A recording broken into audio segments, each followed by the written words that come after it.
Nuclear reactor मुंबईत आहे.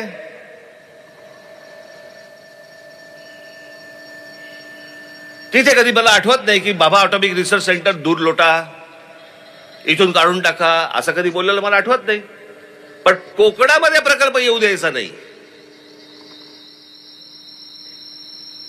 मग पुढचा कुठचा आता आला तो विरोध झाला, तो नाणार. मग यांचा खासदार जाणार नाणारला विरोध करणार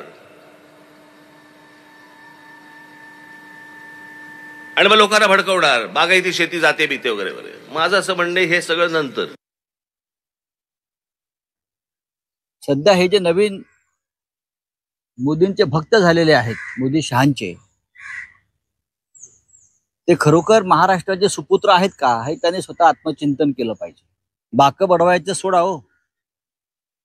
मुंबईतले प्रकल्प नेले, महाराष्ट्रातले अनेक प्रकल्प नेले, महाराष्ट्राची लूट चालू आहे सध्या. त्याच्यावरती राज ठाकरे, नारायण राणे या जोडीने एकदा तरी तोड उघडलंय का हे स्पष्ट करावं ना.